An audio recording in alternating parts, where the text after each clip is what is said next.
2,000 years. One city.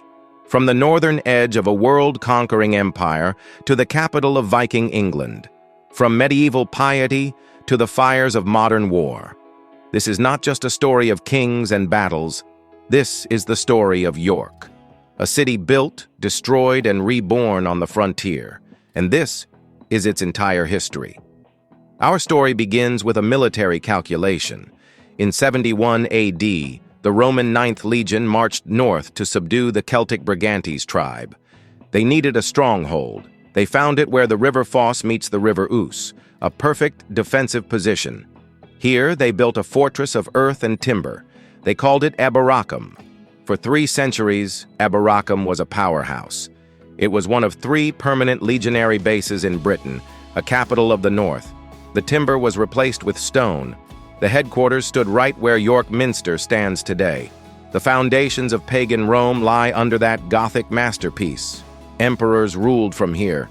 Septimius Severus used it as his command center, dying here in 211 AD. But the most famous visit came a century later. In 306 AD, Emperor Constantius Chlorus died in the commander's house at Eboracum. What happened next changed history. The legions ignored Rome and immediately proclaimed his son, Constantine, as the new emperor. Constantine would reunite the empire and legalize Christianity. The first Christian emperor was crowned not in Rome, but in York. Eboracum thrived as a multicultural trade hub. Archaeology proves it. The remains of a wealthy woman of North African descent show a connected, diverse frontier town. But all empires fall. By the early 400s, Roman authority vanished. The legions left. The grand stone buildings were picked apart for scrap. For generations, people huddled within the broken walls, living in the shadow of a giant. The age of Rome was over. The Dark Ages had begun. For centuries, the descendants lived in the ruins. The Anglo-Saxons called it Eboracum, the Boar Town. It was a center of Christian learning. But its strategic location made it a target. In 866 AD, the storm broke. The Great Heathen Army, a force of Scandinavian warriors, captured Eboracum in 2 days of brutal fighting. They didn't just raid, they stayed. They renamed it Jorvik and made it the capital of a vast Norse kingdom. Jorvik became a hub of international trade, connecting Dublin to Byzantium. The Coppergate dig found a preserved world, wood, leather, even Viking-era fleas. It revealed a city of skilled craftsmen in a brutal hierarchical society. The Vikings of Jorvik were complex, pagans who sometimes buried their kings in the minster, warriors who created breathtaking art, and ruthless dynasts locked in a bloody feud with the kings of southern England. For a century, the kings of Wessex and Viking York fought for England. The saga ended with Eric Bloodaxe, the last Viking king, a man whose name tells you everything. His death in 954 brought Jorvik under English rule. The Viking kingdom was gone, but its legacy lived on in street names like Coppergate and Stonegate, Norse words written into the city's map.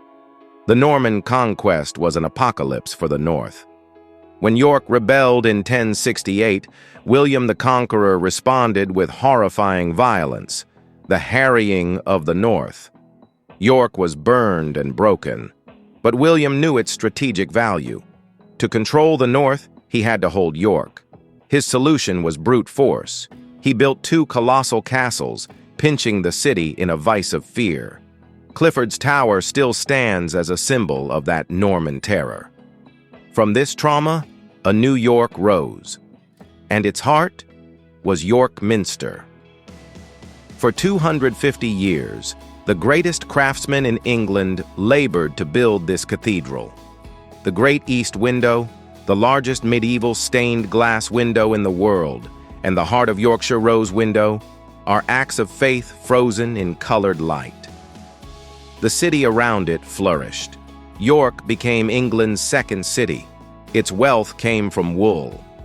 The merchant adventurers grew rich trading cloth across Europe. They built guild halls and those iconic overhanging houses on the shambles. This wealth paid for the York mystery plays, bringing Bible stories to the people. But medieval life was harsh. In 1190, prejudice and debt sparked a mob that trapped York's Jewish community in Clifford's Tower, leading to a horrific massacre. Then came civil war, the Wars of the Roses.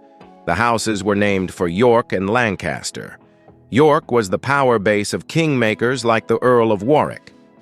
The Yorkist king, Richard III, visited in 1483. His death at Bosworth 2 years later ended the medieval era. The Reformation was coming to shatter the old certainties. The Tudor Reformation tore at York's Catholic soul. Henry VIII's dissolution of the monasteries was an earthquake. St. Mary's Abbey, one of the richest in the north, was destroyed. The minster was stripped of its saints. Catholic resistance exploded in 1569 with the rising of the Northern Earls. It failed. Elizabeth I's revenge was savage. Hundreds were executed. York became a Protestant garrison town holding down a Catholic north. The faith survived in secret. War returned in the 1640s. For Royalist York, the English Civil War was a disaster. In 1644, it endured a brutal 3-month siege. The relief army was shattered at the Battle of Marston Moor. York surrendered, its walls miraculously spared.